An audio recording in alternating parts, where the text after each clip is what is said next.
Hello there. Hi. Thank you so much for having me back. My name is April Whitty and I'm coming to you from Australia. It is Tuesday, the 2nd of April. I'm unsure what time it is wherever you guys are. It is evening. My husband is putting the kids down tonight because I am obviously recording this chapter for you guys, and I'm pretty much spent, even though they were both pretty keen to come in and say hello. I said, no, not tonight, I've got to get this done. Happy Easter. I hope you all had a wonderful Easter with your families and friends and were able to steal some chocolate wherever you were able to obtain some from. Like I said, Anne's House of Dreams is my absolute favourite Anne book and is the one that I turn to time and time again. And I'm delighted to be reading chapter 32 for you tonight. Miss Cornelia discusses the affair. And do you mean to tell me, Anne dearie, that Dick Moore has turned out not to be Dick Moore at all, but somebody else? Is that what you phoned up to me today? Yes, Miss Cornelia, it is very amazing, isn't it? It's just like a man, said Miss Cornelia helplessly. She took off her hat with trembling fingers. For once in her life, Miss Cornelia was undeniably staggered. I can't seem to sense it, Anne, she said. I've heard you say it, and I believe you, but I can't take it in. Dick Moore is dead, has been dead all these years, and Leslie is free. Yes, the truth has made her free. Gilbert was right when he said that verse was the grandest in the Bible. Tell me everything, Anne dearie. Since I got your phone, I've been in a regular muddle, believe me.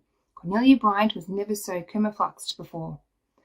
There isn't a very great deal to tell. Leslie's letter was short. She didn't go into particulars.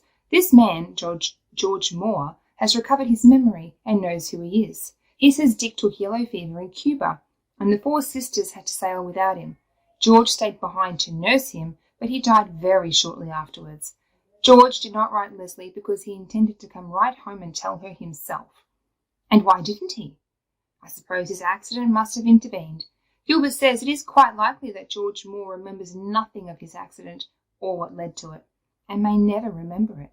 It probably happened very soon after Dick's death. We may find out more particulars when Leslie writes again. Does she say what she is going to do? When is she coming home? She says she will stay with George Moore until he can leave the hospital. She has written to his people in Nova Scotia. It seems that George's only near relative is a married sister, much older than himself. She was living when George sailed on the 4 sisters, but of course we do not know what may have happened since. Did you ever see George Moore, Miss Cornelia? I did. It is all coming back to me. He was here visiting his Uncle Abner 18 years ago when he and Dick would be about 17. They were double cousins, you see. Their fathers were brothers, and their mothers were twin sisters, and they did look a terrible lot alike.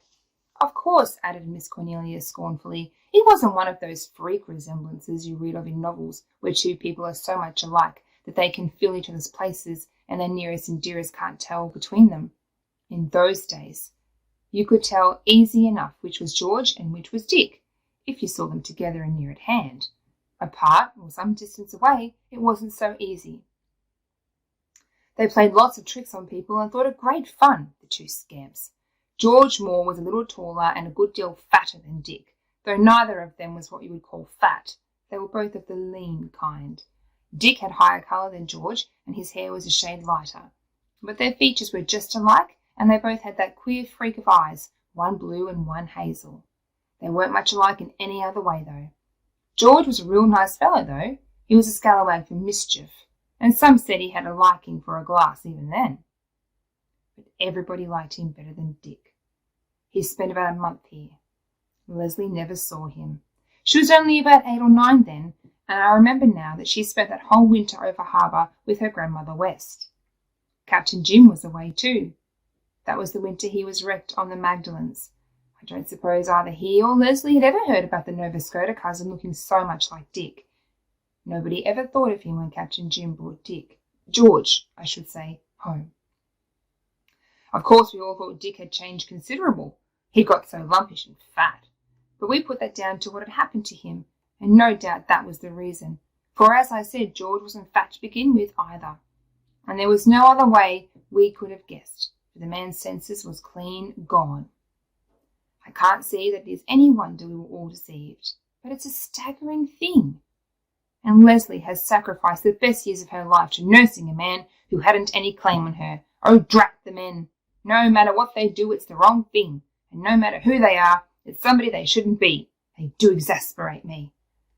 Gilbert and Captain Jim are men, and it is through them that the truth has been discovered at last, said Anne. Well, I admit that, conceded Miss Cornelia reluctantly. I'm sorry I raked the doctor off so. It's the first time in my life I've ever felt ashamed of anything I said to a man. I don't know as I shall tell him so, though. He'll just have to take it for granted. Well, Anne dearie, it's a mercy the Lord doesn't answer all our prayers. I've been praying hard right along that the operation wouldn't cure Dick. Of course, I didn't put it just quite so plain, but that was what was in the back of my mind, and I have no doubt the Lord knew it. Well, he has answered the spirit of our prayer. You really wish that things shouldn't be made any harder for Leslie. I'm afraid that in my secret heart I've been hoping the operation wouldn't succeed, and I am wholesomely ashamed of it. How does Leslie seem to take it? She writes like one dazed. I think that, like ourselves, she hardly realizes it yet. She says, "It all seems like a strange dream to me, Anne." That is the only reference she makes to herself. Poor child. I suppose when the chains are struck off a prisoner, he'd feel queer and lost without them for a while. Anne dearie, there's a thought keeps coming into my mind. What about Owen Ford? We both know Leslie was fond of him. Did it ever occur to you that he was fond of her? It did once, admitted Anne, feeling that she might say so much. Well, I hadn't any reason to think he was, but it just appeared to me he must be. Now, Anne dearie, the Lord knows I'm not a matchmaker, and I scorn all such things.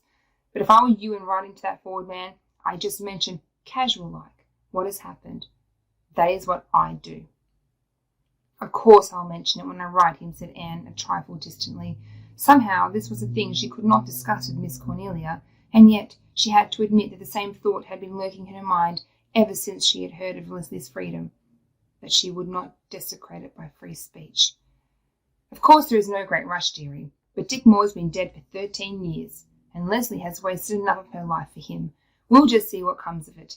As for this George Moore, who's gone and come back to life when everyone thought he was dead and done for, just like a man, I'm real sorry for him. He won't seem to fit in anywhere. He is still a young man, and if he recovers completely, as seems likely, he will be able to make a place for himself again. It must be very strange for him, poor fellow. I suppose all these years since his accident will not exist for him.